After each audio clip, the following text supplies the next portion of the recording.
We'll just go directly to our mayor. I think wants to give a, oh, yeah, we can roll call, I'm sorry. Basil. Over here. Here. Bookmeyer. Here. Jordan. Here. Oakridge. Here.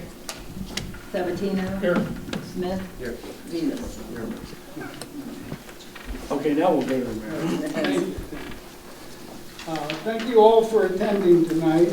There's been a lot of claims made over the past couple of weeks about the city needs to do what it needs to do for the water and wastewater system. In the past 2 weeks, we've had 5 water main breaks, and the EPA has been breathing down our necks about harmful algae bloom in the reservoir. We are working with the EPA and have been assured the water we're producing is safe to drink. If that changes, we will be sure to notify the public right away. The algae bloom brought to light that we haven't had a Class 3 operator at our water treatment plant since March. I want to be crystal clear about this issue. We have had algae concerns in the reservoir almost every year. We treat it with copper sulfate in the reservoir and with carbon in the plant. Our carbon feed system is on its last leg.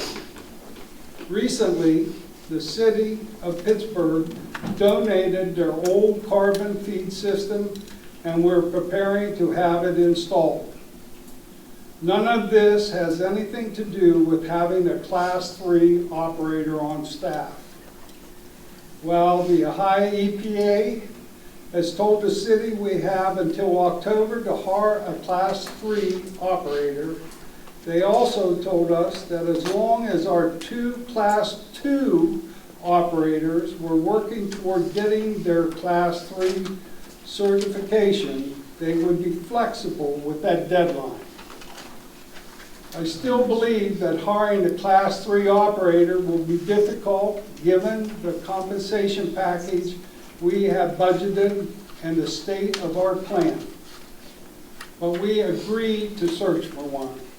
The EPA has given us a list of Class 3 in the state, and we are beginning to outreach to them. Several of those here tonight and I don't agree on much. I think we can all agree our water plant distribution system, sewage collection system, wastewater treatment system needs big investments. For the past several months, we've been using 20 million to 25 million as estimates for how much we need. We don't know exactly what it would take for us to bring everything into compliance, and no one will until we start digging. I still believe that this is a good estimate for the costs we face on the water side. Wastewater needs are above and beyond that. Over the past few weeks, we've heard speculation that it would be cheaper to connect to various other nearby systems and several other suggestions. I called tonight's meeting to get several items out on the table. What are the possible ideas and what are they likely to cost? They might be options that could cost less than 20 million. Let's say we could only need 10, 15 million. What then? We don't have 10, 15, 20 million based on what we've been told by the High EPA, the Rural Community Partnership as well. We need to be more than doubling our rates to even qualify for loans. I've been clear over the past year that I feel that doubling our rates will be bad for St. Clairsville. That's what led us to consider privatization and why we are continuing to look at all options. I don't think we should double our rates, and I don't think we should delay taking action anymore. We have done study after study after study for the last 30 years. It's time to take action. I want to be transparent, and that's why we're inviting W.E. Quixel and Associates to address council tonight. Their firm has been working with the city since long before I was mayor. They know the problems we face, and while we aren't asking them to give us detailed project estimates, they can give us general ideas about the options that we have to bring our system into compliance. Thank you, Mr. Porter. Thank you. Okay, we're going to move to Mr. Zupel, our service director. Thank you, Mr. President, members of council, our guests. Good evening. Thank you for taking the time to hear about this very serious matter in the city. What led up to these events was on August 22nd, as I was walking in the door, literally Kathy handed me a note. There were 7 members from the Ohio EPA at both our reservoir and the water plant. I can assure you the water's safe. We test the water in the reservoir and in the system going out to the public. But what we were told at that time was there, as I've mentioned to council many times, and as the temperature gets hotter, there's harmful algal bloom. There's a harmful algal bloom in the reservoir. And the understanding is that those algal blooms can actually mutate into a saxitoxin, which is a toxic bacteria. The levels were in the questionable range. They had mutated. That's why the EPA was there.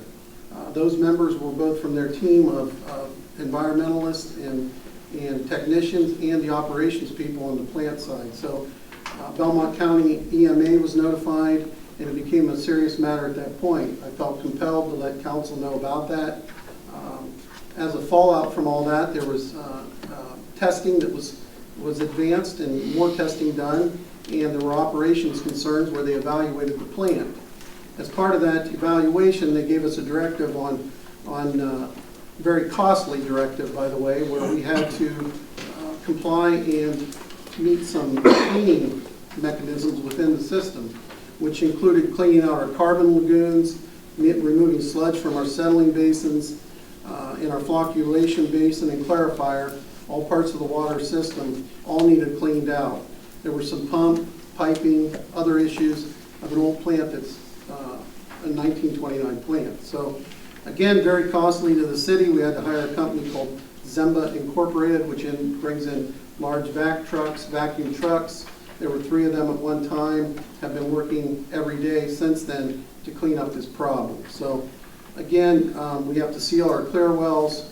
We have to make our drinking water safe as it comes out of the plant, as it's stored in the plant and leaves the plant. So again, on our finance director's end, we talked because, again, very costly, not what we were expecting. So again, I wanted to bring the group together. I thank council. I thank all of you. Also, I mentioned that we've heard many times in the past that we need engineers and people that have worked with the city or individuals that are new to the system. But Don Quixel and Brett Norton and Katie with Quixels are working with us currently. I know that Don had worked with the previous administration, and he's very aware of the problems, tried to address those problems as recently as 2015. Brett is working with the city currently on our new water tank. They're both licensed engineers in the state of Ohio, have many, many years of experience in the water field, and their trust level is very, very high, with me especially, and I want that to be for our constituents too. So I've asked them to come in and share things that have happened, their contact, their information, long before the mayor and I were even here. So they're experts in the field. He's an expert in the financing end. So again, I've shared with council the letters that Don and Brett have written, where they've talked about the study and the assessment of the system. So I think the goal tonight is to let the members of council, I'll ask Don and Brett to speak and let the members of council ask questions. And as we move through satisfying council's questions, then the goal is for shorter periods of time. If the public wants to speak, the podium's set up. You give your name and address and want to ask questions, and keep it professional, and in a timely fashion, we'll take questions. So at this point, I would like to ask Don to speak. If you would, please just introduce. Yes. just before that, I just have a quick question. Yeah, What's the scheduled maintenance for cleaning the carbon filters? the scheduled maintenance. Well, that, based on the carbon itself, the filter. Well, just, it was a situation that was considered a crisis situation Yeah. last Thursday. Yeah. And one of the things we had to do was to clean the filters, right? You had to get those pumped. Is there, No, the filters have been changed. I've reported to council on that. That's been done. so what is the schedule? Like, should we be doing this every Well, twice a according to year? EPA, every 8 to 10 years. That's Okay. what I've been told on filters. And if you remember, 2 of those were original 1929 filters, and the other one was cleaned in 1984. 2 of them had never been cleaned. So, Thank you. yep, you're welcome. Thanks. So, Don, if you would please just address the crowd and let our guests and let them know who you are and what you do. So, Well, thank you, Jim, thank you, Mayor, thank you, council, for letting us come tonight. I'm Don Quicks, I'm president of the company.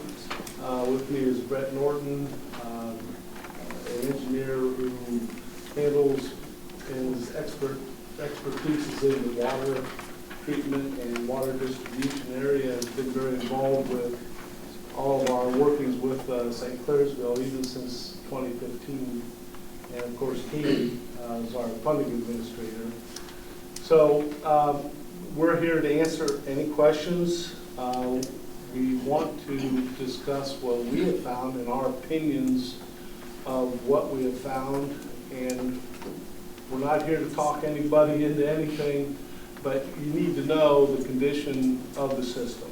And there are a lot of deficiencies, major deficiencies, that we need to address and have addressed in reports in the past. But it started in 2015, primarily when the previous administration called us. They had a report from EPA, a visitation report on the water system, and particularly the water plant. And there were a lot of deficiencies and a lot of things that needed to be corrected, which we did a tour. Brett was the lead on that. And we prepared a letter report outlining what we felt needed to be done. I'm not sure a lot of that was followed up on. It just seems like the can, and I'm not blaming any previous administration. This didn't happen overnight, and it didn't happen since 2015. This has been going on for decades. There needs to be an investment put back into your system, and that hasn't been going on. So the time has come, I think, when you need to decide on how we're going to do it, especially with the growth that this area is going to be experiencing and probably is experiencing now. You're going to have a lot of water demands, I imagine, in the future. And these items need to be addressed. And you're still having violations, and you need to do something about it. We've done different estimates on renovating the plant. Now, we haven't done any in-depth studies, okay? I don't want anybody thinking that we went in and did a real detailed study analysis on every piece of equipment and process. But we have reviewed the plant. We have given some very ballpark estimate ranges that you're looking at. We feel comfortable with the ranges that we've provided on whether you renovate the existing plant or build a new plant. But the existing ground that the plant is in is a problem because there's no room there to expand. So that's another issue. But and one that needs to be part of the recommendation and moving forward with the project. Brett, did you want to add anything about plants or anything? Well, I think you said it. The plant's 1929. One upgrade in the 70s, I believe. It's old and it hasn't been maintained financially over decades, and you can tell if you toured the plant. To build a new plant is less per gallon than renovating the existing plant, but both options are expensive. You're operating almost 24/7 right now, so you're at peak capacity with the water plant. So something has to be done to expand it. The distribution system, you've got almost 10 miles of 4-inch water line, and that doesn't satisfy EPA anymore. To have a fire hydrant, you have to have at least a 6-inch line. So there's going to be a lot of water main renovation required. So we did a water rate study and sewer rate study for the city a year ago. And we recommended certain rates to get by. And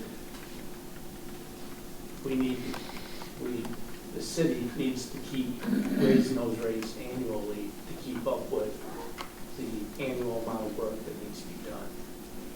That's all I have. Those rates that we looked at were taken in the perspective of operations of existing system, okay? Any new major project that would come along would have to be looked at financially on its own. And if rates need to be raised in order to pay the loans off on those projects, then that needs to be considered at that time. But the rates that we looked at just considered the existing operations of the existing system. You know, if the plan alone is in the $10 to $15 million range, which we believe it will be for a surface water plant,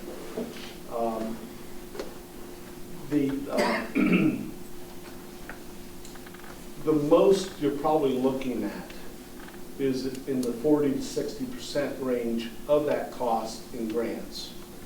60 would really be great. 40 is probably more realistic. So you're gonna have to finance, say it's a $10 million job. You're looking at financing between $6 million and $4 million.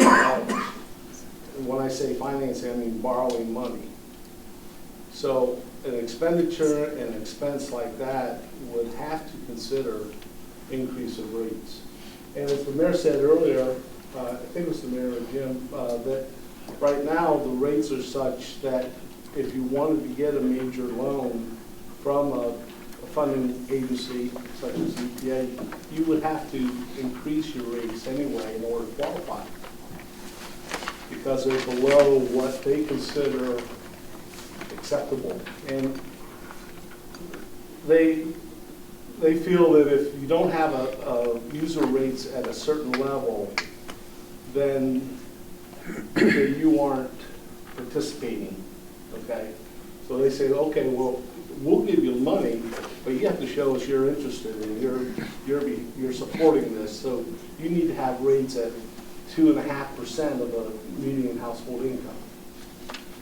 That's one of the benchmarks. So, and you're not there. So you would need to raise that just to get funding. And then, of course, you have to look at the long term, whether it's a 30, 40-year loan. You need to work that in and come up with a revised assessment or user charge or both with the grants that you can get.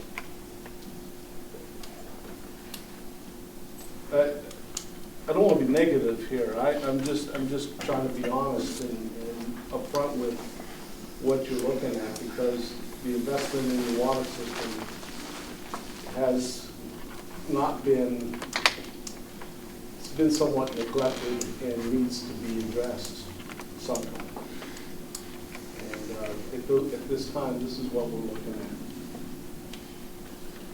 Don and Brett, can you address, or Katie, the funding methods that are available out there that you feel we would qualify for? Fundamentally, everybody can apply for loans through the EPA. There's two different programs, one for water and one for sewer. But as Don mentioned, those programs are loans that have to be paid back. And it's no different than you and I going to the bank to get a car loan, if I don't have enough income or enough equity in the car I have to pay for the new car, they're not going to give me a loan. So your rates have to be at a level that shows in 40 years, you're going to be able to pay the loan off. That's the hurdle that has to be addressed. You have to have money in your pocket in the future to pay the loans, and that comes from user fees. Thank you. I've addressed council, shared with our public that the EPA recommendation is 2.5% of the median household income. We use the number of 2 quite often, but there again are 4 limiting factors I've shared again with council tonight, but the city's median household income in Belmont County is actually quite high. It's around the $65,000 to $66,000 dollar number. So again, we would see rates that would typically, the average bill for most people would double or triple. I've shared that again. The minimum water and sewer bill in the city of St. Clairsville up to 2,000 gallons right now is $41.85. Those numbers could very easily be $41.85, double or triple based on the median household income could be around $136 to $150 a month. So that's, you need eligibility. That's what Katie deals with. Again, our utility rates are extremely low, and our low to moderate income in the city is at 21.72%. That's another issue you could address, Katie. I'll be completely honest with you. I sat down Monday morning and went through RCAP's funding list, and I had your numbers sitting beside me, and I plugged your numbers into all the different programs that were available, and it was rather disheartening, because I'd love to come in here and say, oh, you can apply for this and get $500,000. You can apply for this and get $200,000. It's the median household income really cripples you in a lot of ways. And then additionally, you're at the numbers. This number may not sound right to you, but your population at the moment is 5,092, which puts you at city status, and that those 92 people put you over the qualifications for some of the small city money. And there was a couple other things that an unemployment ranking you actually, for one program you actually got, because you were 0.5 above the national average, but then the second qualifier, you had to be under 80% of something, and you were at 81.7. So it's just a very difficult set of circumstances to say, yes, you could build this plant and know that you have this free money available to you. I love to go out and chase free money for people. For the guests, where does that money, whether it's RCAP or Quixels, the money, where does the money come from? There's money available from the Appalachian Regional Commission, which comes from federal sources as well as the Governor's Office of Appalachia. There's the USDA has some money, but there's a whole lot of qualifiers that go into that. The Ohio Water Development Office has a few grant loan programs, but again, there's very specific qualifiers that you have to, and it's set right in stone. This is what you have to, this is what your situation has to be to qualify for the grant. And with the USDA, even your loan, because you're at the top tier of their income brackets, they have 3 income brackets, and you're at the top, your loan is going to be at market rate, whatever that happens to be when you go to apply for it. Okay, thank you. Another, if I may finish, then we'll open up the council. For Brett, if you would, there's been much discussion about, can the city connect to Martins Ferry? Can the city connect to the city of Wheeling. What if we just turn the county water on and there's blending issues? If you would have just addressed the cost of doing such types of measures. Sure. First of all, what we're seeing with St. Clairsville is not uncommon. Every community in Ohio is struggling with fixing their system. Every community in the country is struggling with fixing their system. If you look at the American Society of Civil Engineers or the American Water Works Association, they all have reports saying how many trillions of dollars have to be invested in their infrastructure. So I don't want to make sound like St. Clairsville is alone in this. Everyone's in this boat. It's about 8 miles from Martin Ferry. You have to have a pump station about every 2 miles because of the topography. So you're looking at maybe $110, $120 a mile over 8 miles. About the same distance from Wheeling. And I did a Ohio River crossing from Cincinnati to northern Kentucky several years ago. And several years ago it was $2.5 million. So if you go from Wheeling to here, you're paying for the river crossing and you are paying for the transmission as well. So you're at I don't know if either one of them has capacity to sell water. I haven't looked into that. But you're looking at 8 miles of transmission. With that, you're looking at decay of water quality because you got to go 8 miles of pushing water. You'll probably have to push the chlorine residual, so you might have to put a residual station, chlorine feed station in there. And if there's surface water, you don't like to have water too old and mix chlorine with it because then you get trihalomethanes and haloacetic acids. And THMs, HAAs, they create cancer. And so what it is it's a byproduct, and it's chlorine mixing with stuff you find in surface water, leaves, algae, that kind of sort of thing. So it's an option, and I haven't looked into their water quality and what their sources are. But again, 8 miles of transmission of finished water, trying to keep the chlorine residual up because you have to maintain a residual. You could also put in a collector well near the Ohio River and pump it raw water 8 miles to a new plant here and do groundwater. Groundwater is going to be half as expensive to treat to build as a surface water, and half as expensive to treat because fewer chemicals. You no longer need the class 3 operator. So there's a lot of different things you can do. I guess the priority is to address your algae bloom right now. Right. Thank you. And the other concern, the question is, we've always been asked, we used county water last week during our emergency situation. The county has a contract, we have a contract with the county up to 285,000 gallons a day. Again, we need 600,000. The county is limited right now with what they can give the city or sell the city.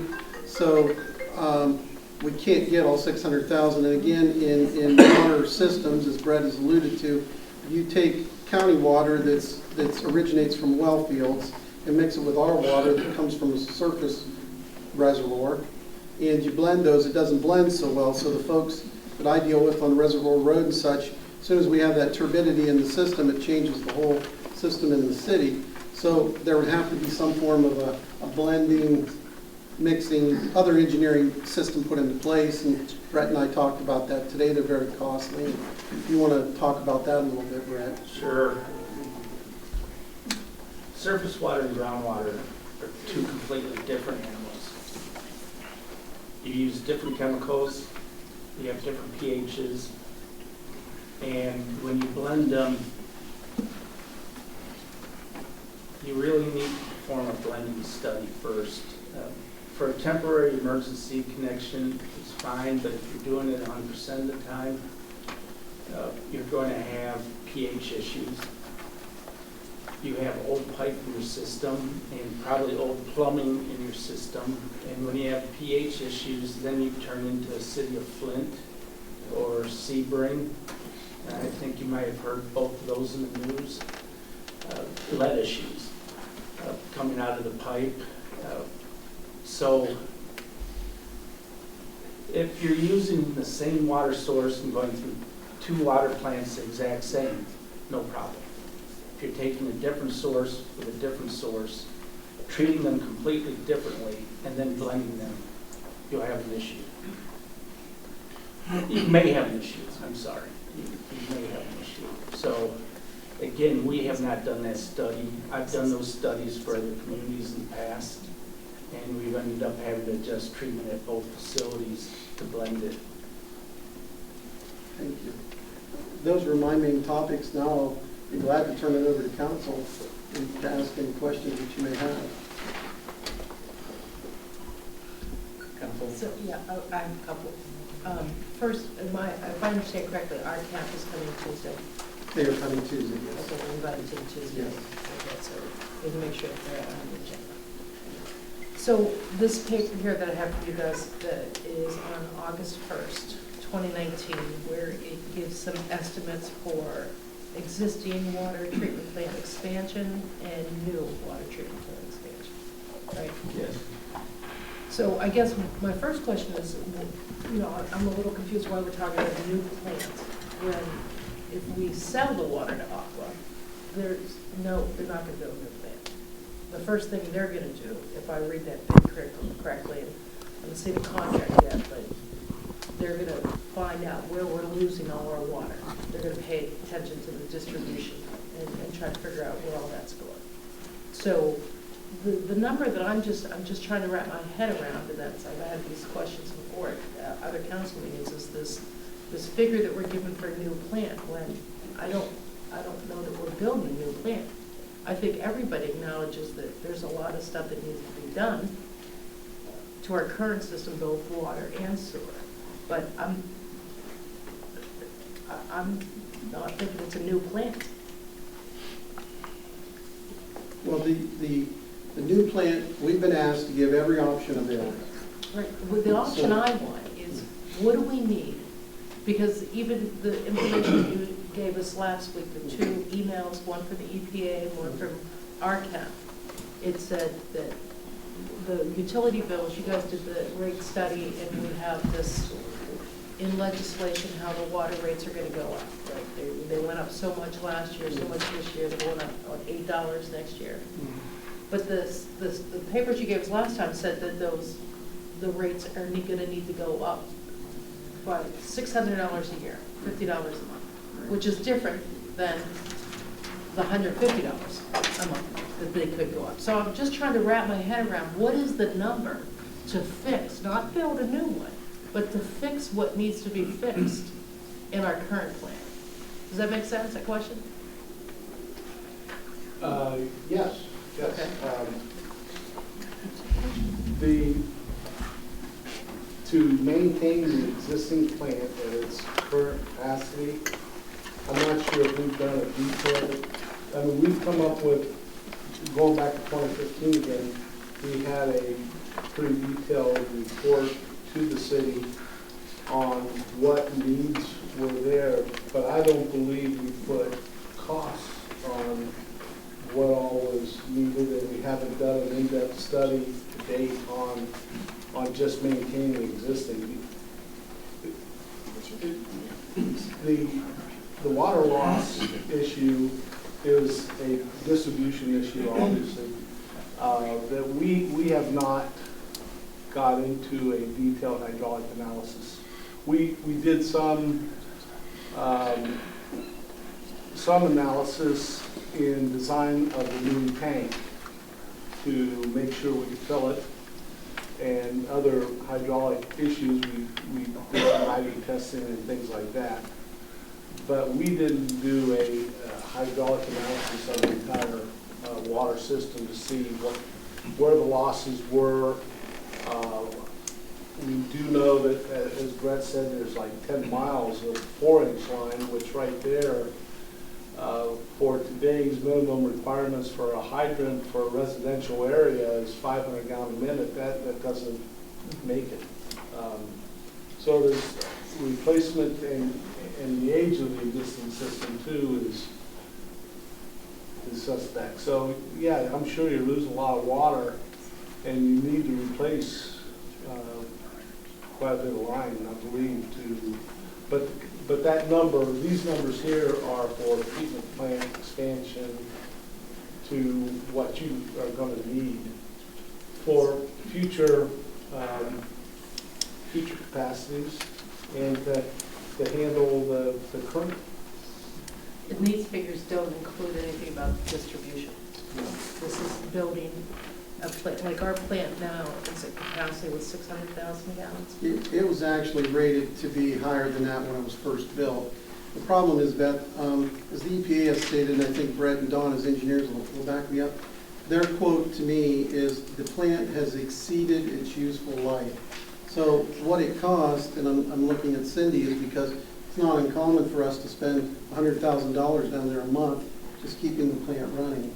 We don't have that $100,000 every month. Our total yearly revenue is about $1.2 million tops. So that's just keeping it running and keeping the EPA and keeping us in compliance with the EPA. We invited the EPA to come tonight, someone from their organization. They declined to come. So they said there will be a rather in-depth analysis and report being drafted currently will be given to us very soon. As soon as that's drafted, I'll pass that on to the council and to the public. So again, it's exceeded its useful life. So the numbers that Don and Brett, I believe they offered these numbers to the past administration in 2015, what it would cost if there is an option to build a new plant. So things have changed. We've given every option we can. Again, it's the start from the water in the reservoir, from the time the water's in the reservoir, till it's processed through the plant, till it's distributed, till it comes out the tap, is an ongoing problem. So again, we have high levels of iron manganese, so we have chemical property issues, we have testing issues, we have plant issues, and we have distribution issues. But I think the total number that I've shared with council over time is around $25 to $35 million. Right, it just feels to me like we're comparing apples and oranges, because Aqua isn't going to build a new plant. Well, we're not here to talk about Aqua, we're here to talk about the problem. I'm here to talk about numbers, Yeah. because that's what's in my mind is the number. What would I'm with the mayor, I've been with him my very first council meeting, we had to raise the rates. Nobody wants to do that, but I think the residents understand that rates are going to have to go up regardless. So I'm trying to wrap my head around what that number would be.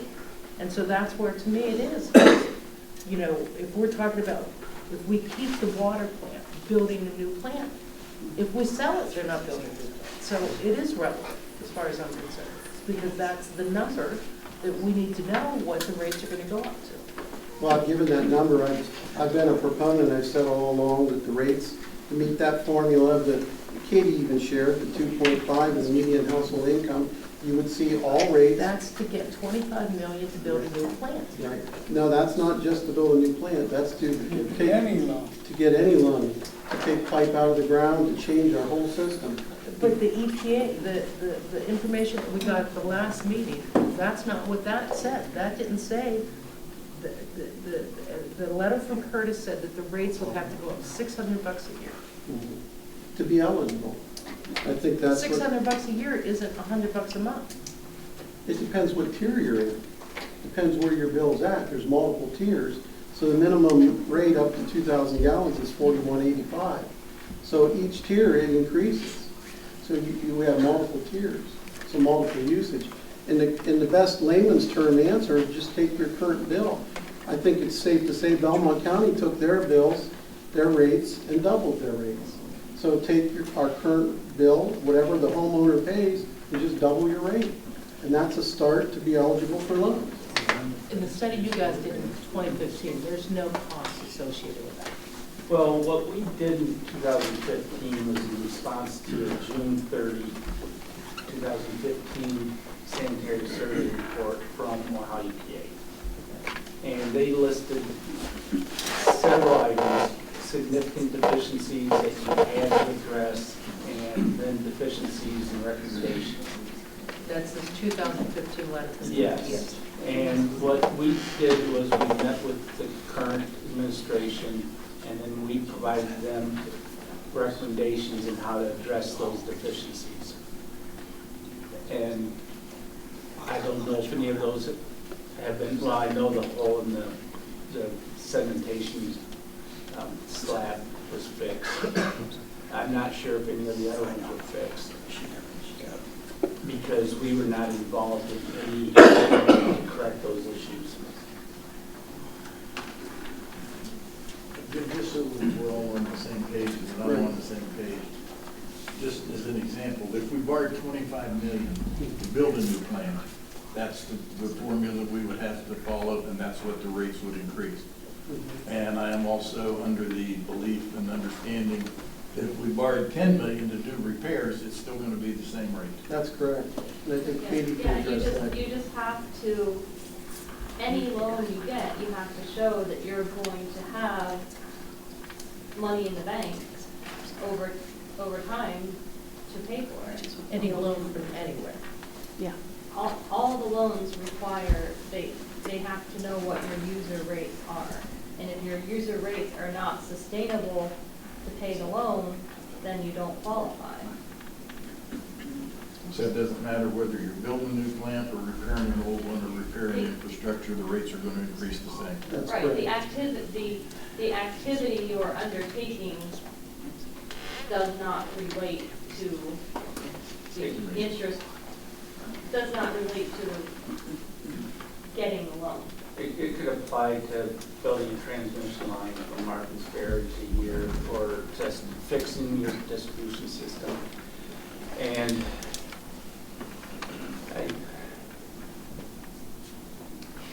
to address your concerns, it's going to take several days to fill that new reservoir out on Dorothy Lane, because the city doesn't have capacity to fill it right away.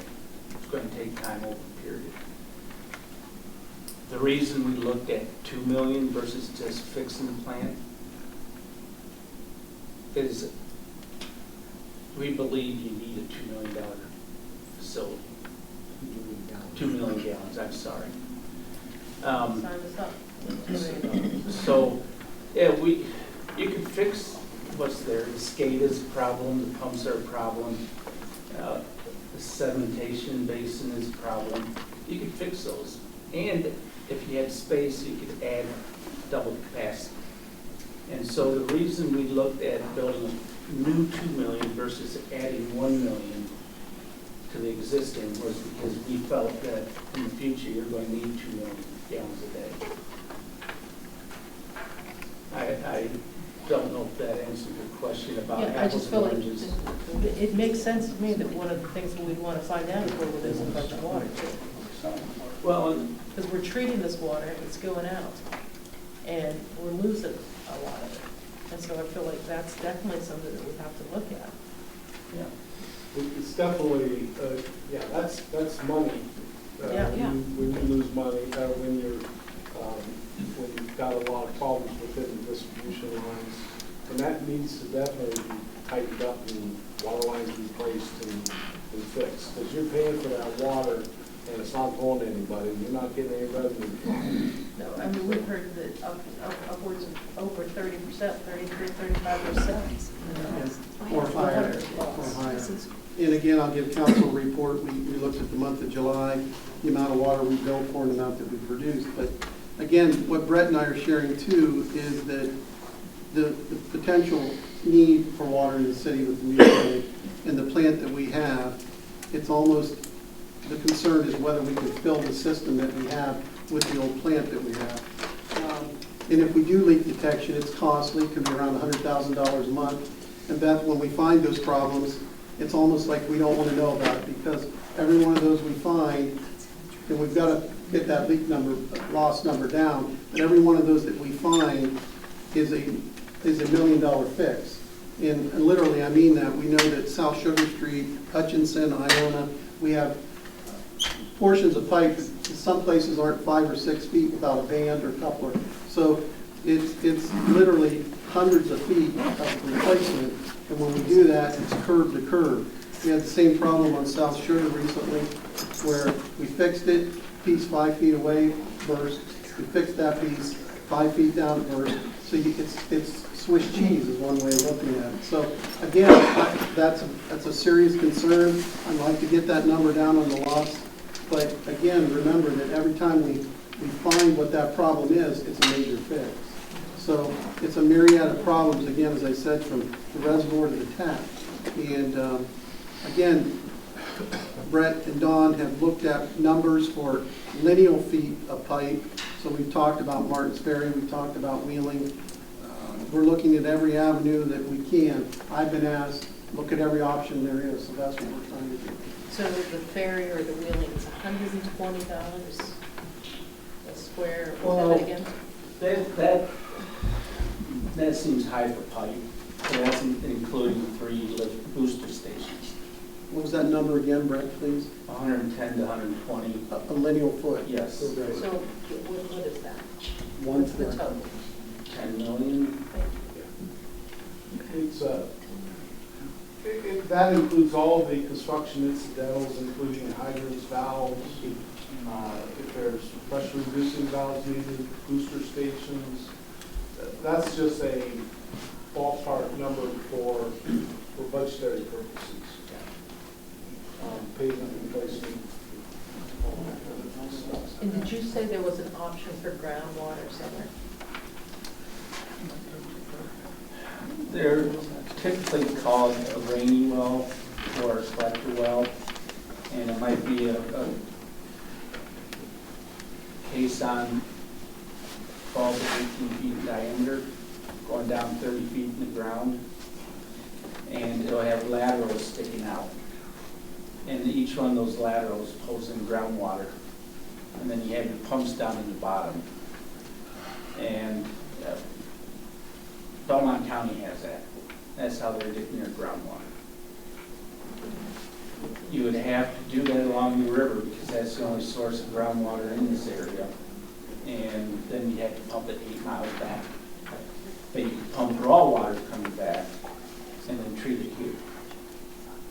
So if there's ever a problem with your current raw water supply, algae blooms, you could have a different source. But again, it's going to be about 8 miles of transmission.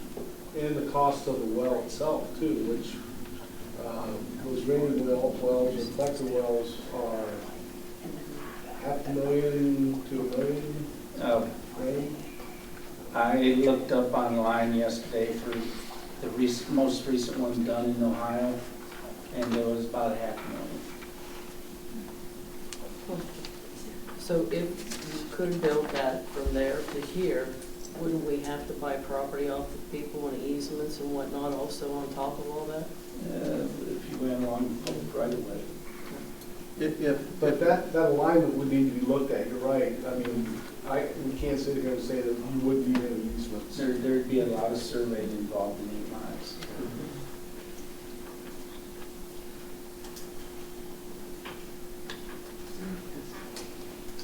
Any other questions?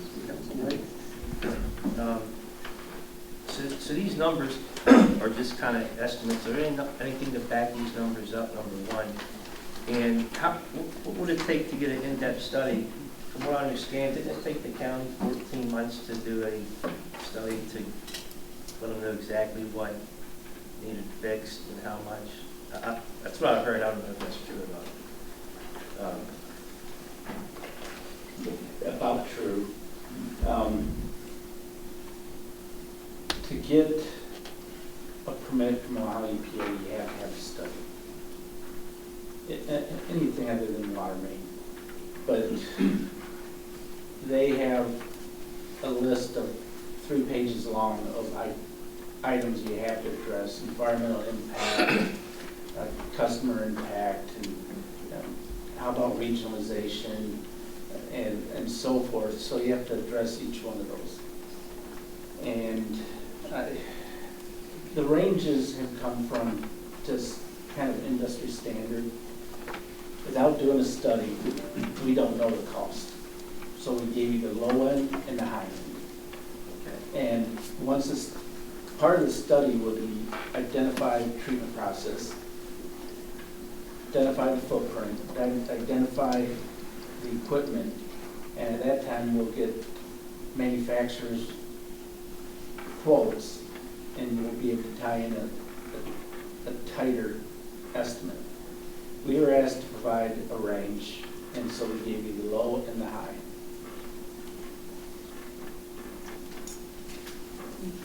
And this is for new, sorry. But you gave us a low and a high range for new. Also, to update the existing, or expand the existing, there's two different ones there. Was to expand the existing, Right. the other is a new. And the first one was to double the capacity of the existing plant. So we'd work with what we had, then we'd make that bigger. Yeah. And then another one is we'd start from scratch. Right. What we tried to do was compare making existing at 2 million gallons a day to new at 2 million gallons a day, and the ranges of both. And you can imagine construction at an existing facility is a little bit more expensive than if you go out in the field and just build. Because you're tearing out walls, you're working around a footprint, you've got to coordinate with operations to tie in and valve in, and so it's a little bit more expensive per unit to expand an existing plant than just go out in the field and build a new plant. And what are non-construction costs? I'm not sure what those are. That would be surveying, engineering, legal, land acquisition. Funding, Yeah, interest during construction. some of the, excuse me, some of the loans and loan grant programs that you apply for, the very first thing you read is that there's a service fee of, one that I read today was 1.35% of what you're asking for is the, Who would that be through? I don't remember, I'm sorry, They charge municipalities at one point, like kind of like a closing cost? I honestly couldn't tell you what, I was reading several, not for you, but I was reading Okay. several different things this morning, and that, when you were, I just remembered. EPA also charges 0.35% application fee for the permit. So on our new water tank, it was $11,600. The permit application. Yes. Well, since you're here, what would you recommend then that we do? I mean, I'm with Beth. I mean, Aqua's not going to come in, or anybody, even if it wasn't Aqua, it was somebody else. But they're not going to come in here and build a new plant. I just don't know what would need done first, or what do you recommend? I can't make a recommendation without doing a study. What However, was your opinion? well, I can tell you Aqua is going to be forced by EPA to do some things. The same things that we did before. Well, and they'll be, EPA will be a little bit more strict on a private water. They're a little bit more lenient with public. Say that again? I said, usually EPA is more strict on private water companies than public entities. The significant deficiencies listed in the 2015 report, those are going to have to be addressed, and Class 3 operator has to be addressed. The community the size of St. Clairsville, most of the eastern half of of Ohio has operator problems. They go to bigger cities where they're paid twice as much. So it's hard to first hire them and then retain them. And so when it comes becomes an operator issue, Aqua will be able to do that. But they won't have the flexibility that you have right now, saying, oh, by October do it, or at least have them working on obtaining their Class 3. All the deficiencies you have right now, EPA is going to force them to fix. When you start expanding and getting development, new hotel, new restaurants, new businesses out towards Dorothy Lane Tank, that's going to require more demand. Your current plant is going to have to be expanded to get that. Aqua's going to have to do that. So there's going to be construction. It just depends on whether you do it or they do it. And So without a detailed study, I mean, we could put that beside Aqua's and say, either we do it or they do it. Here's my concern. I want to prepare council and our constituents that the letter we're going to get from the EPA very soon is going to be stern. And it may mean possible even shutdown, or I don't want to scare anybody, but I think the plant, we all agree, has exceeded its useful life. So the time we waste kicking the can down the road, to me, it will never get back. Here's some of the issues too. Again, the 10 miles of 4-inch pipe, keep that in mind. It's not just the plant. So that's $7 million. That's been looked at numerous times. And when you take water pipe out of the street today, you blow it out from curb to curb. When you take that street out from curb to curb, you have to put it back to different standards today. That means American with Disability Act standards, ADA ramps. You have to put a new curb, gutter, storm sewer.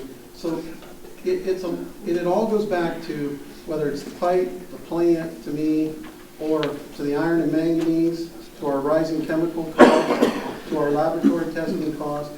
We don't have the rates to support fixing what we have. So, I mean, to study what we've already studied since 1984 to get the same answer, that's just my opinion, and I'll stand behind that for eternity.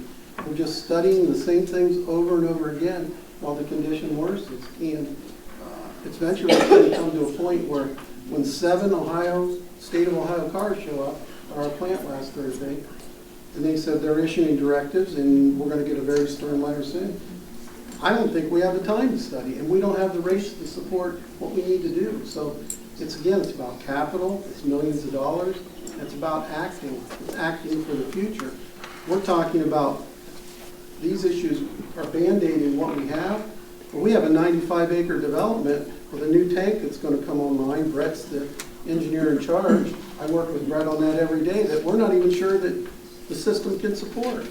So it's kind of like you can't take care of the farm, you don't buy the farm next to it.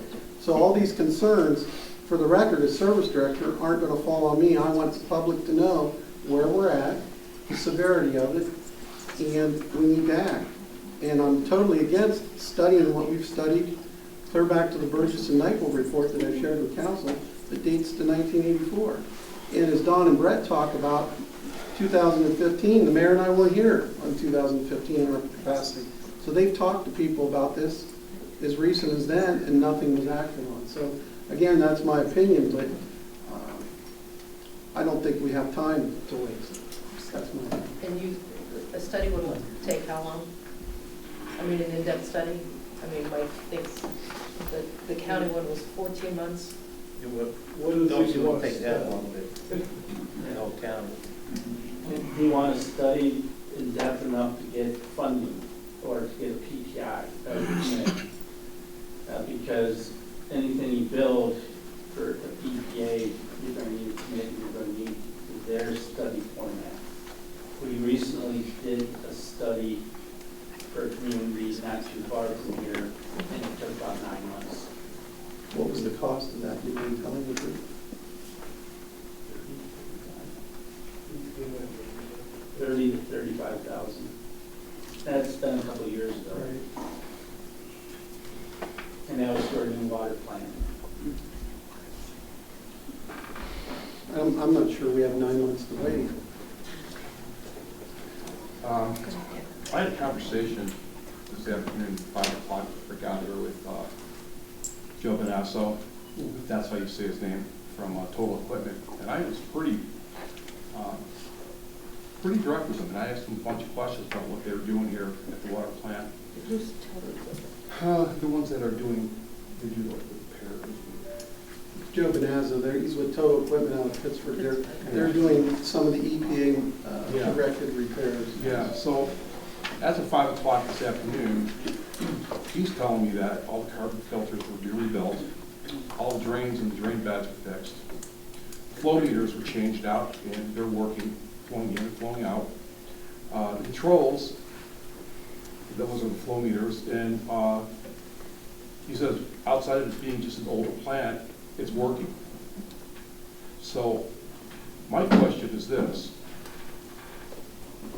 it's working, it's providing water.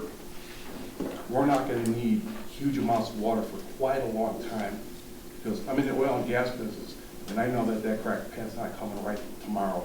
It's not shovel ready for another year. So if that's the case, and we can just maintain our current system and not have to put all the extra money into it, because we've already put a bunch of money into it, outside of an occasional break, that's not really where our problem's at. It's not water, it's in our distribution. Am I correct? I agree with you on that. So, If you don't need to expand, but you are pumping almost 24/7, absolutely, I understand that. but But I don't see any major industry coming to St. Clairsville at the current moment, nor do I see 500 condo units being built on the east side of town. We're not getting any water over to there to currently do it. So my whole point is we spent 45 minutes, and I appreciate all your input, really valuable, but we're not changing the water plant, and we're not going to upgrade it, nor are we going to expand it. Because in 3 years to 4 years, whoever's running the system's going to hook up to the county regardless. So our real question and our real situation used to be, how do we fix our distribution? How do we fix our sewage? And how do we separate our sewage from our drainage? That's the real issue here. Then I talked to Taylor over at the EPA. I had a really nice conversation with him Friday. Great guy. I mean, he answered all my questions, anything I had, he sent me to his website. I got access to everything that the city's been doing with EPA and all their responses. And this whole algae bloom thing, it's not out of the ordinary. It happens every year. We were supposed to treat this thing coming up in April and May to be preventative. I don't know if we did that. This whole thing with the whole emergency, having to pump out all those tanks, we should have been doing that 6 months ago. You know, and according to him, you're only supposed to pump out the bottom 2-3 feet of it for your general maintenance. So I don't know what to think about this. I don't want to sound brash, but I get two sides of two different stories here. Let me say something. Sure. Now I'm just going off of what my questions that I had asked. Right, and I'm not, but I'll say this. We had a 3 up until recently for the last 2 years. Oh, I'm sorry, what? We had a class 3, Yeah, 2 different class 3s. And by God, they didn't do any of this work, right? No, actually, well, they may have not done a lot of the repairs, because that really comes Well, down they to the didn't top. pump anything out either. No, that's not true, because I knew we had a contract with a company that would come in and pump the bottoms out. That's how we maintain our... Who was that? I didn't know that. You're amazing, Perry. I am. It might have been before you were here. But here, I'd like to say something else. I'm going to say, I come from private industry, and we've talked about water leaks that we have. And, you know, we said we weren't going to talk about Aqua, and then Aqua's coming up. Well, they are Aqua has purpose. their own leak specialists on payroll. It doesn't cost them any money. But it's Aqua gonna has cost their us. own engineers on staff. We wouldn't have to hire engineers to handle anything. We don't have any of that. And plus, they make good, safe drinking water. Now, we know, Well, we make good safe drinking water. oh my goodness. Well, a lot of people are saying that they didn't like our drinking water because they come in and complain to me. Why are you drinking bottled water? Because it was cold, it was convenient, a lot of refrigerator. The point is, that's what their job is. And they happen to be good at it, I think, at least where I went to visit. Well, I think if we hired a level 3, like the EPA suggests, and like they suggested 6 months ago, I think the real issue is we've been putting this thing off, thinking that we're gonna sell the system before November, and all of a sudden now, you know, there's been a few kinks in the wheel, and now we're racing just to talk about getting a level 3 water You know person. what, Perry? You haven't lived here in St. Clairsville for how many years? 5. How many years We have you lived lived here here? 5 years, and damn it, we have been. We elected him to office. I don't care how long. Oh, my he's been. God. Arrogant. We elected that man to office. This Just has went because on we haven't lived for here as 30 long as years. you doesn't mean You're out of what we order. have to say is about. Erica. Sorry. Sorry, you want me to leave, Tim? No. Okay, sorry. Thank you. All right. The point I'm making, this has been, for 30 years, exactly what's been going on, nothing at all. Well, I didn't ask for it dumped in my lap. Mayor, no one's blaming you. I mean, really, Oh, you do a pretty good job. No, of I'm not blaming blaming you for Yeah. like 30 years of nonsense with Yeah. the city. But what I do want to see is let's find out what really the issue is. We obviously don't need to rebuild a water plant. When we're talking about it for 45 minutes. We need to figure out how we're going to change our distribution. And you know what, I just did some fast figuring, $6.6 million for 1.10 miles, or 10.5 miles of 6-inch pipe. That's at $1.25 a foot. That's adding an extra $5 per foot. You know, I mean, if we raise the rates for water, For a 6-inch main, that's for full 6 price. inches, what's that? That for in-city 6-inch main. Yes. That cost is high. All right, that's even high. I gave you a price for a larger transmission main. Okay. All right, so that's even high. So, I mean, let's take the high end, 6.6, and then how much would sewer be for 10.5 miles? Sewer's a little bit more expensive. Because it's bigger. Well, it's got to go to grade.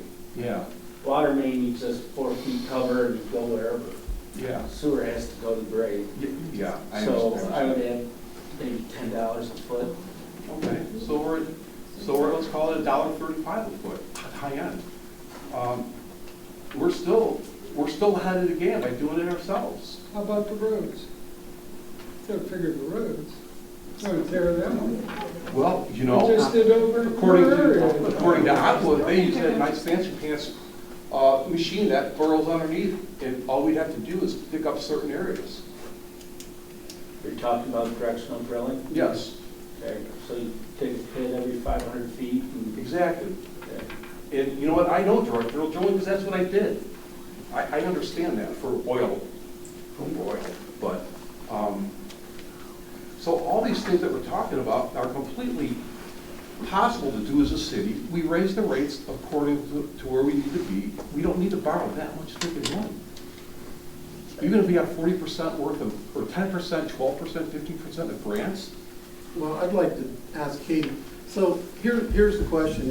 If I talked to Julie with RCAP today, you borrow 10 million or you borrow 20 million, the formula's still Your the median same. household income is not going to change. You're still at the same formula. now where do we get the medium income? Is it Federal from the entire, Census no, Bureau. is it from the entire The township or is it just the city? It's the federal government. You type in St. Clairsville, Ohio, and it comes up St. Clairsville, city up. Boom, you press a button. and Now, are they taking consideration, I have no Belmont idea. County? It's the federal government. because It's issued by what I was the- hearing before is maybe you were just interchanging words to be kind of the same, and that's fine, but from what I was hearing, it was Belmont County, not just St. Clair. No, I didn't say Belmont County. St. Clairsville, the city of St. Clairsville, Okay. median household income is 66,510 or something. I can pull it up on my Sure, phone and show yeah, you. I don't doubt you all, it's not, that's not what I'm talking about. The population is 5,092. Well, let me ask you, I don't know if any council knows this or you guys, but I've been hearing everybody talk about, possibly going below our city 5,000 status. What happens when we go below that? I don't know. I would have to research that.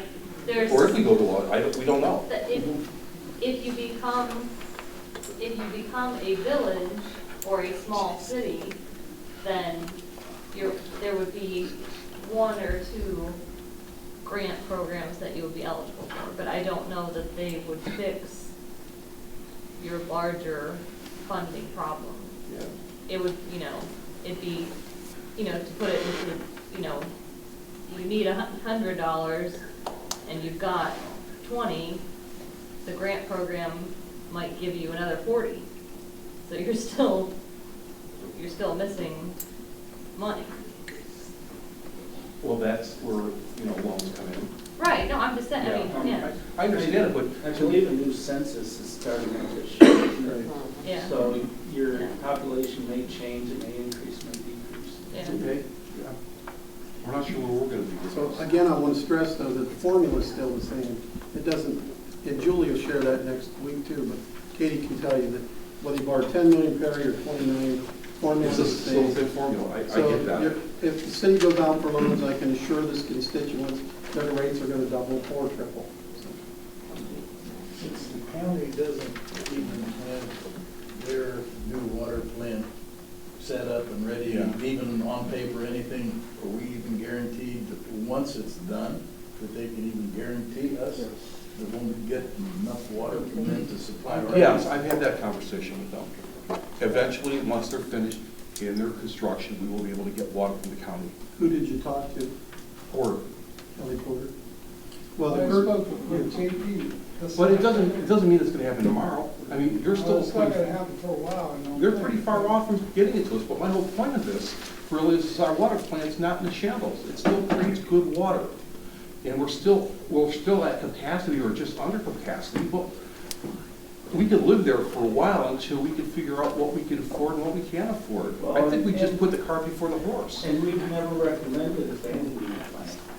Well, what we did was we looked at producing 2 million gallons.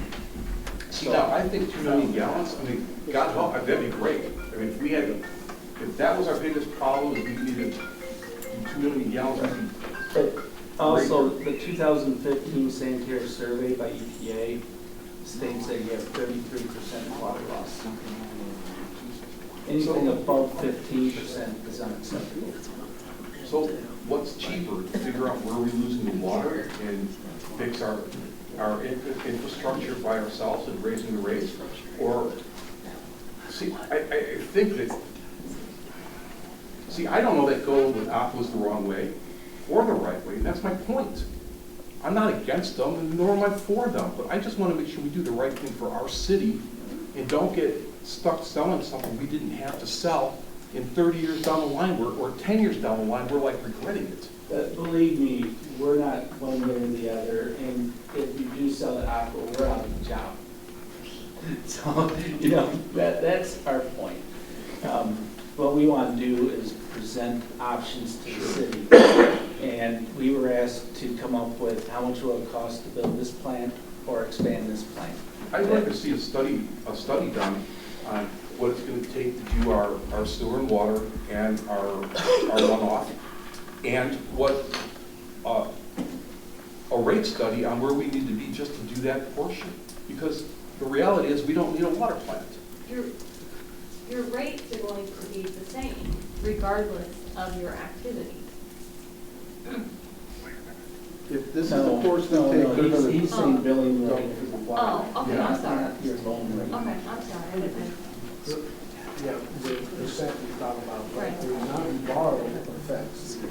Sure, yeah, and that wasn't play in there, but I don't see any numbers. It's our opinion that the plant needs major upgrades. We're that it's fine as is. We're not here to convince you Well, I agree with you. to build a new plant. We would recommend it, and if you're into building a new plant, we would also recommend you not build it to the same capacity that you have now, because I know that, and even if you fix every one of those leaks, you're still gonna be pumping 24/7 trying to keep up with the tanks and the usage in the system. I agree with you 100% on what you're saying.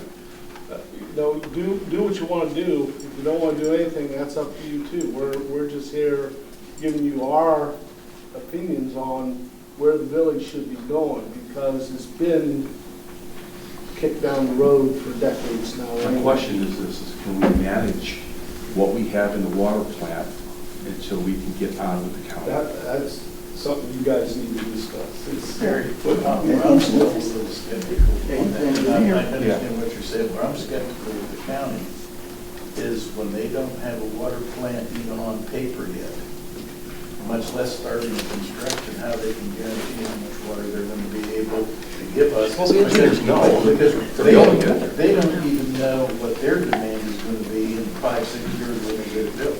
That's my concern with the county. We don't know. If they could say, yes, we'll give you X amount of gallons today, that's fine, but they can't do that. Well, according to my conversation with the EPA, they're looking for reasons for city-county partnerships. They want to see that. They push that. They like that idea. They don't want all these wells, individual wells and individual surface waters all over the place. I heard from I can't remember where I heard it from, there was somebody who was talking to the EPA about it, and they said they're just looking to have 1 or 2 or 3 main wells in the area to service the entire Ohio Valley. Councilman, may I? Sure. Ohio EPA is really big on regionalization. If they can turn off a water plant and have that system served by someone else, they love it. It's one less water plant they have to do a sanitary survey on, one less that they have to have a contingency plan on, and so forth.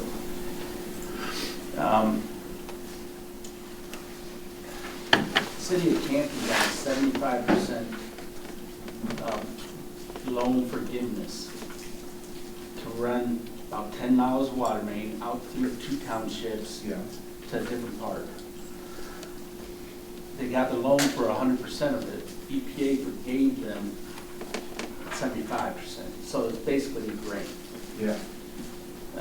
Marlington High School, 3 miles outside of Alliance, they were on their own little system and they had lead problems in the school. Sure. Alliance ran 3 miles of water line out to them, got the loan through EPA, and EPA forgave 50% of that loan. So you talked with EPA, and they're big on regionalization. Mm-hmm. That may be a way to cut your cost by having the county take you over.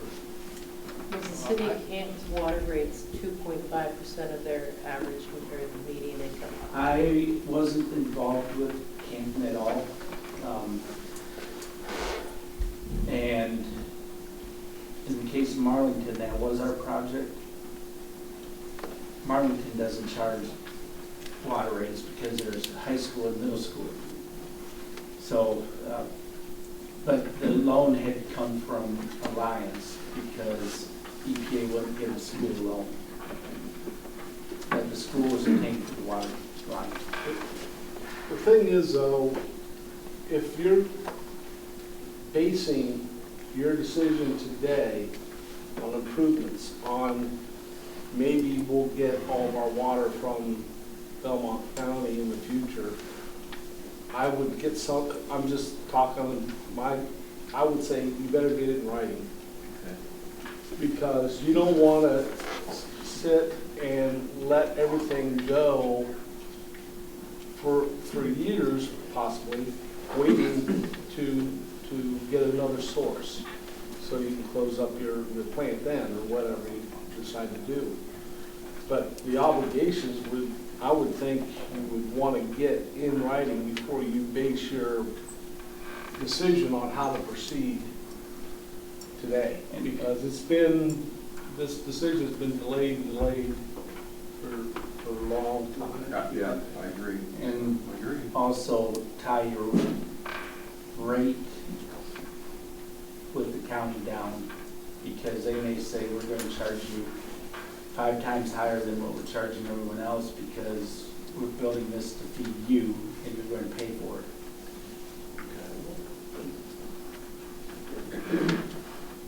Yeah, mean, there's a lot of details in a water agreement that you need to work on in order, before you make that decision. At least I think it's worth looking at. I'm sorry? At least I think it's worth looking at. Yeah. Because once we make a change and we say we do sell, It's going. yeah. Okay, we're getting pretty late in the evening, so let's give a couple other council people a chance to make a statement or a question. Mike, you first. Just one quick question, how much, in your opinion, would it cost to find the leak? I don't know if your company does that. We can make a recommendation on 2 or 3 different companies to do that. Do you have any idea what it would cost? I mean, obviously, if you're gonna go a block in time, it's gonna be cheaper than, keep going. Well, maybe our cap would do it. I don't know what kind of people. So our cap could probably come in at I don't know if RCAP would do it, but Ohio Rural Water, if you remember, would. And I believe you remember because they did your hydrant testing. Yeah, they do that, and it's costly. And like I said, I want to share with everyone, it's great to find the leak, but once you find it, you gotta fix it. Because if we're losing 35%, quick calculation, if it costs us $100,000 to find it, we're gonna gain probably $400,000 in water. No, it's more than just lost water. In the water dynamic system, there's unmetered buildings. There's a lot of these city buildings are unmetered. There's various other uses that are, as gratis, we fill the swimming pool for Memorial Park. I mean, the losses are more than just the leaks in the ground. But then what's our real lossage? So is it really going to be about 20%?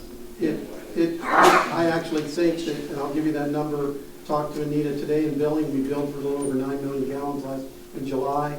I'll see how much water we produced and do the math, but I think our water loss a lot of times is even higher than 33%.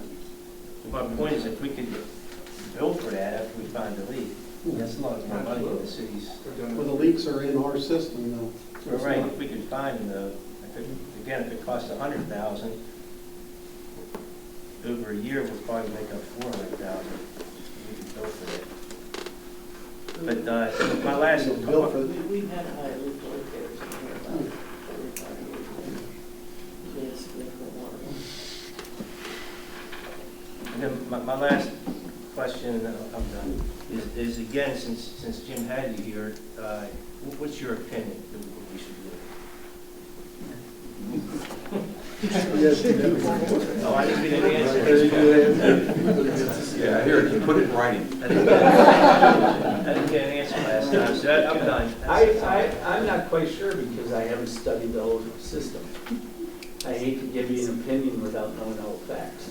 There'd have to be a study done. Right. Pretty comprehensive That's what study should have done, yeah. on your treatment system and your distribution system. That would be the recommendation if that's the way you wanted to go. I mean, that would take a while and that would. I would love to have you do a study. I appreciate you guys coming going forward. I just want you to understand that there is funding. It just might not be the funding that you want. We It's can, not free funding. yeah, we can get you funding. But our rate's got to go to that 2.5. For EPA, yes, that's what, But that's only for a USD alone, right? that's EPA. Now, what about the other funding places? They don't require USD 0.5 today. USDA, you're going to pay an incredibly high interest rate because of your median household income. It will be market rate. I mean, I'm paying 7.9% for my car loan today. I don't know what your market rate will be. But it'll be, yeah, Dawn says it'll be less than that, but I don't know. In the fives. Yeah, in fives, yeah. Yeah. 5%, you think? Right. The Ohio EPA loans are typically 0 to 2%. And that's why most communities like them because it's low interest. But there are other loans. There's there's USDA, there's EPA, there's Ohio Water Development, and there's OPWC. And they all have different Limiting factor. criteria. Right. Yeah. There's some CDBG grants that are available, but you don't qualify because of your low, moderate income levels. They're too high. But those are good grant funds that are available. Well, and like I explained back in March, you know, you can apply and get all these, but the burden becomes the people that live in this town to pay the bill, to pay the debt. And it's not something that's down the road, it's immediately. All right, Linda, you got anything at all? No. Nothing. Mark, okay. Jim, anything else? Mark? Frank? Okay, what we're gonna do, we're gonna go about 15 minutes. We give a couple minutes each. But we're gonna go one at a time, and we're gonna keep in order, okay? So, I'll take my first one. State your name and My name, William Brooks. I got a couple of things to say, and if I go over 2 minutes, I'm sorry. First of all, guys, this was a hard job we put them in. I mean, but they answered it honestly, and they weren't biased. So can we at least give them an applause for thank you?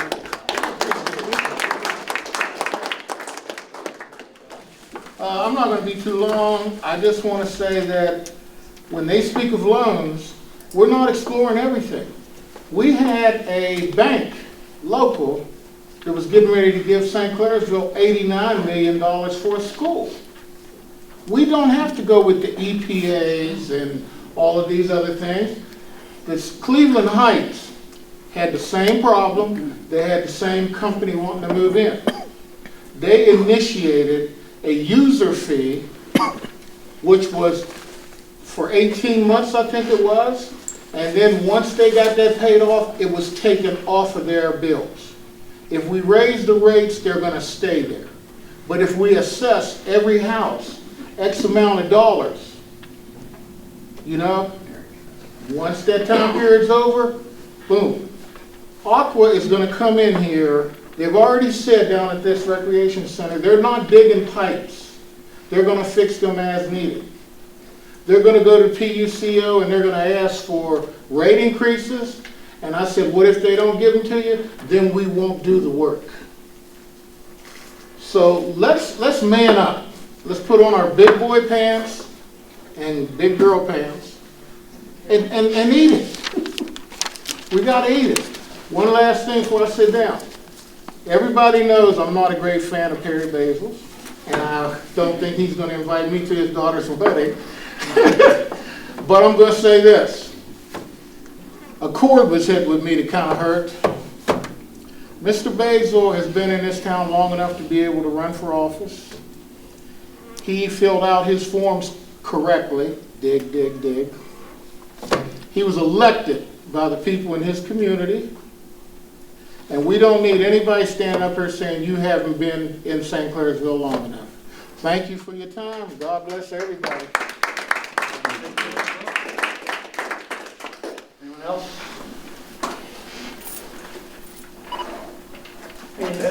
Edson Austin. Speak up. Well, I have one question about private funding.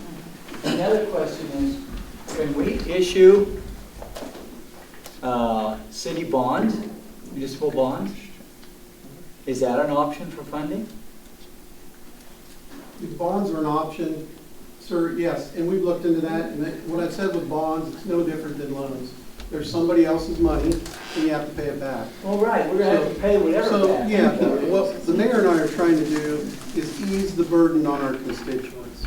We feel that if we have capital to fix the system, keep our rates at a low, very low rate, and provide quality water and service, that's what we're after. But where are you going to get the funding to keep the rate and keep the rates low? We have a privatization offer that will take us debt-free, provide capital, and keep our rates low and provide clean, safe drinking Well, water. that's what I said, private funding, so you have a private Yes. funding, Offer. and then there should be, the other thing that Bill said, which I kind of thought of this long before I came here, why can't we have on the bill identified this much to either pay back the loan or buy back the bonds, and it's identified.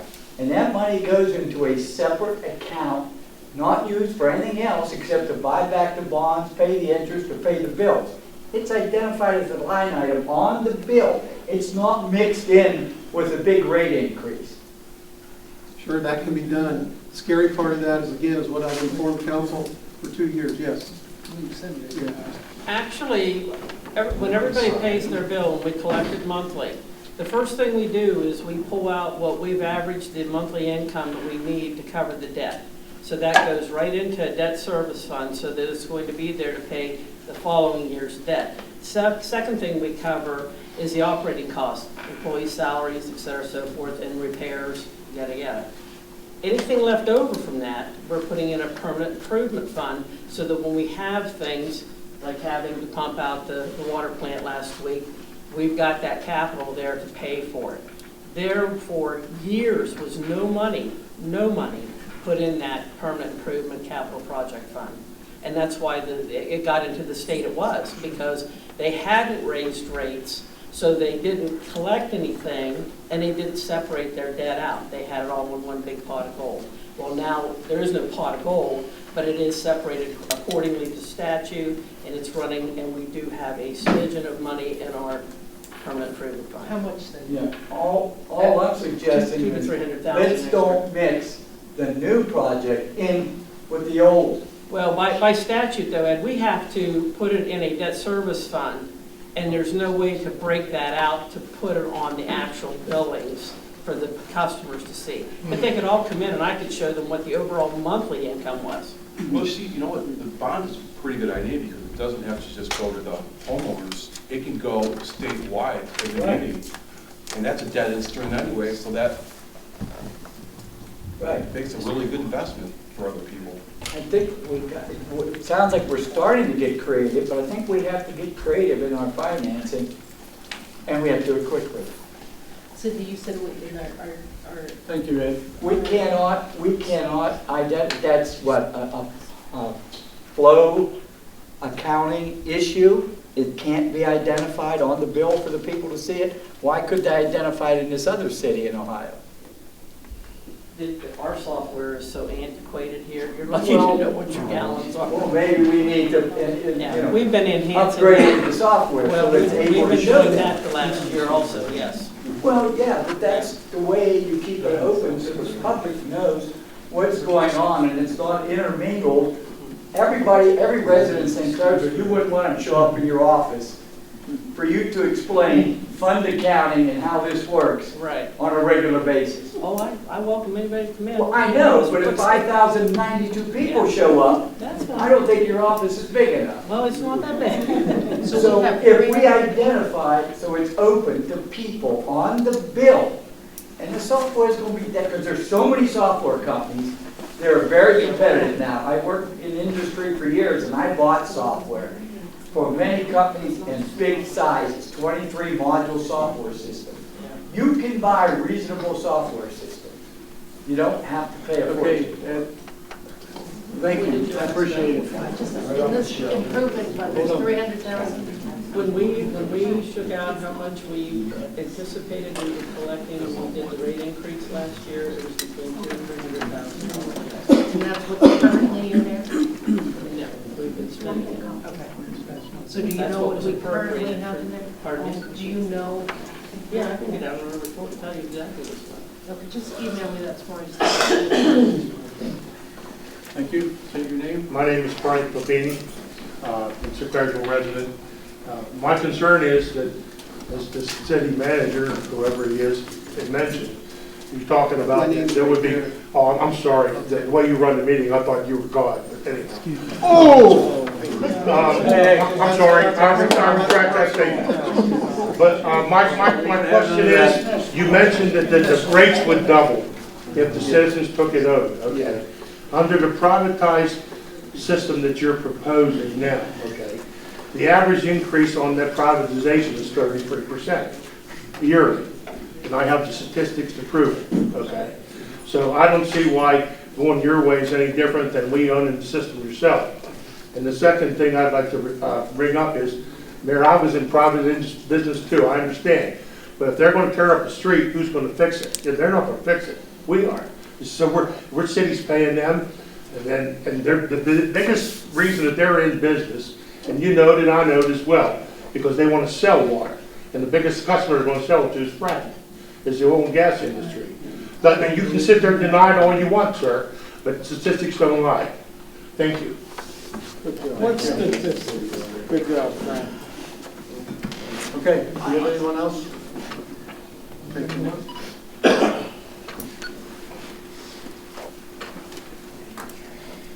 I'm Kathy Wood, and I live at 100 Walnut, and I'm a citizen of St. Clairsville. I feel bad for you because of the situation that you're in, and you're having to champion this cause that's been going on for almost 100 years. I'm sure that 75 years ago, the water plant and water system wasn't in this bad of a shape. It sounds to me, and thank you very much, that the distribution is something that needs to be looked at. I question why we need to sell out to somebody else when a lot of these things we can do ourselves, and I'm not buying that another company is going to be cheaper in 2, 3, or 4 years. I'm just not buying that. But I do want to say this, with apologies to everybody except for one. If this water situation has gotten to this point, and most of you have lived here your whole life, I've lived here 5 years. I pay the same taxes as anybody else does. And maybe it's time to start listening to people that are newer to the city, because you guys have run this into the ground.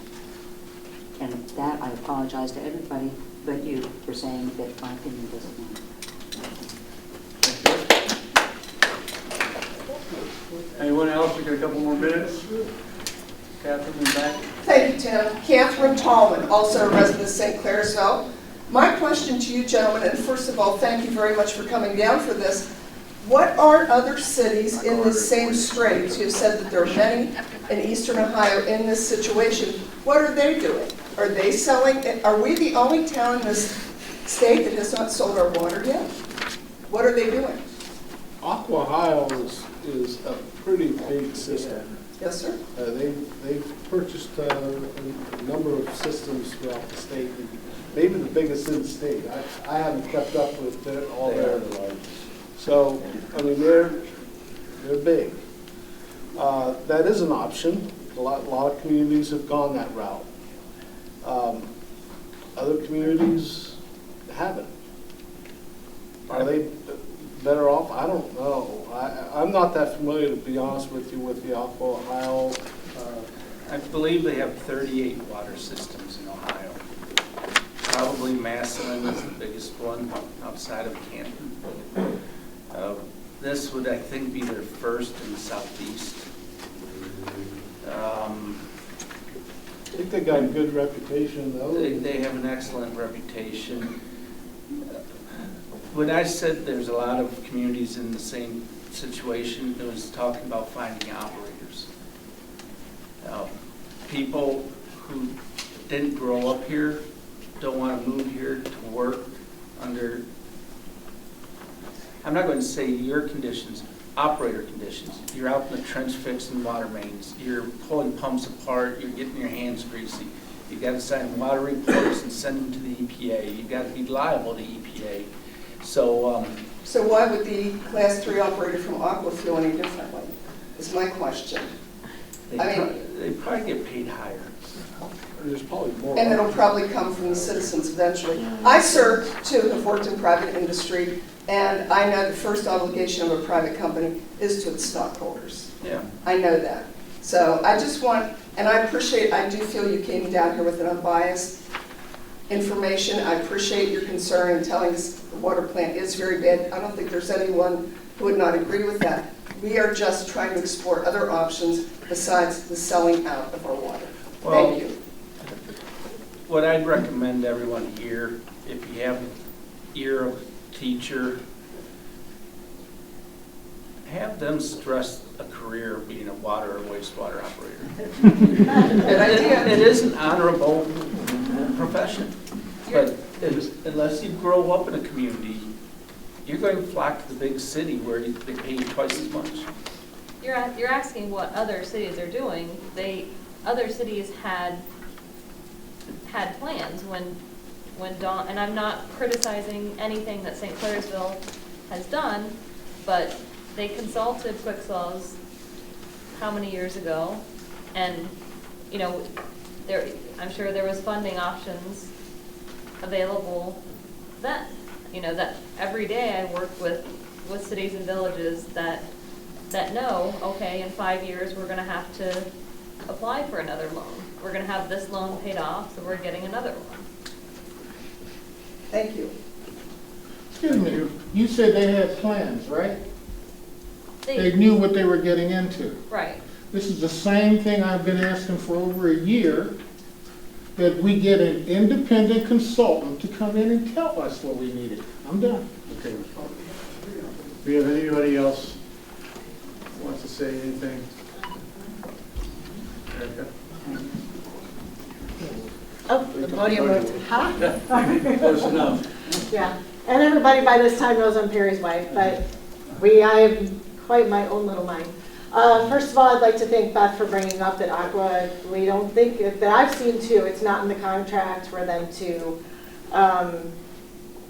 put in a new water plant. So at some point, either we're going to have to put in a new water plant or we're going to have to come up to the county.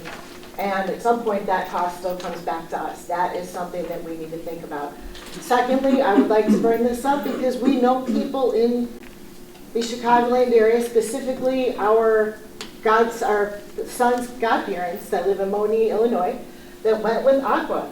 Once the initial period, the contract was over, Aqua raised their rates considerably, and they've not maintained their system. The kids in the school district have no drinking water. They have to bring in bottled water, and Aqua is nowhere to be found as far as fixing it goes. This is a big concern to me. So all I'm saying, I'm not saying that at some point maybe we should go with Aqua, but I just think that we need to have a study done. I do thank you for coming in. I do feel as well that it was very unbiased, and I appreciate all of your information. I also really appreciate the information about if we go with Belmont County getting things in writing. That was excellent. But I just think that we need to just look at all of our options. Just slow down the sale and just look at our options. And I think that's where we need to be as a city. That's my personal opinion as a citizen. Thank you. I'm going to take one more. Yeah. My name is Kevin Farrer. I'm just going to stay right here. I'm a fifth generation, living in the same house. I'm the oldest business owner in Belmont County. My great-grandfather started our business in 1873. I own 21 homes, 19 of them in St. Clairsville. This is going to affect, if the rates go up to 165 as the formula states, per household for the rental potential of my homes. This is going to be a problem. People are moving out of St. Clairsville to the county. They don't want to live in St. Clairsville anymore. That's why we're down to 92 from losing our status. My question is, if we do this on our own and we get loans and we raise the rates on the water, the citizens understand that we need things fixed. They know this. At the end of the day, when the loan is paid off, do we have the option of bringing the rates back down to a more reasonable rate and the citizens will be happy with what they did? Is that something that could be done? I would gladly pay a higher rate knowing we still own it, we fixed it, it's ours.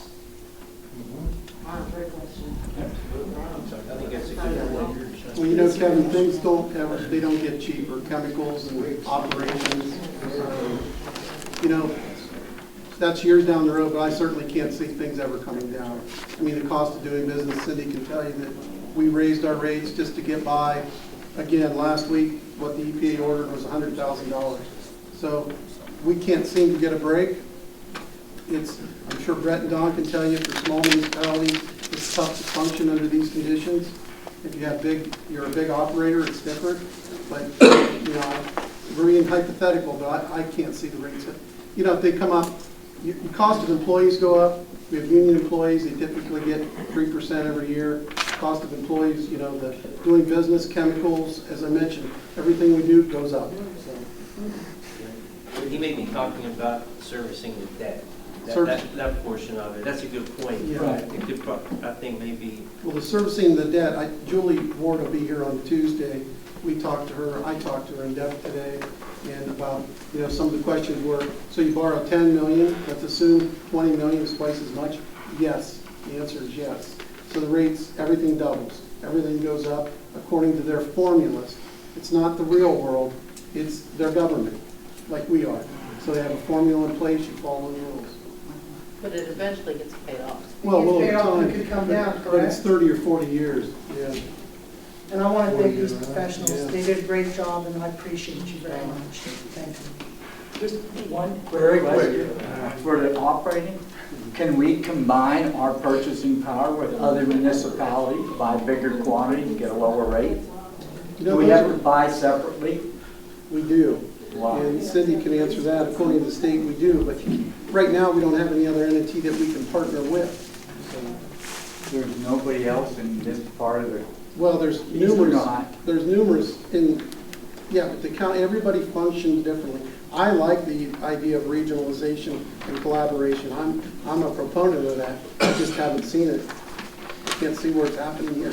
So, as we know, the county, the mayor and I talked to the county. We want to get a letter from the county.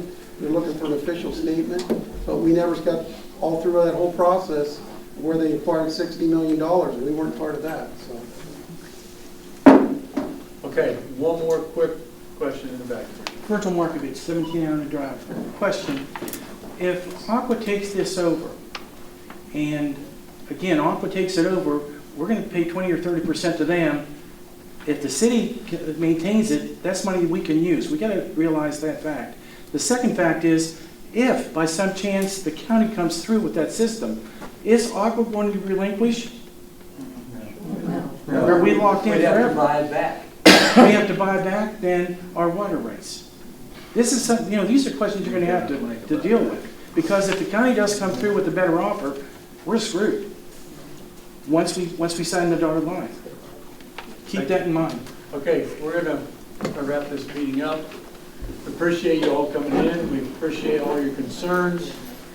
We understand this is a really, really, really tough situation we're in, and we're doing the best we can do. Your grandkids to remedy for water. They got a lifetime. They moved away over So, yeah, but I'm just saying. adjourn? Frank, Mike?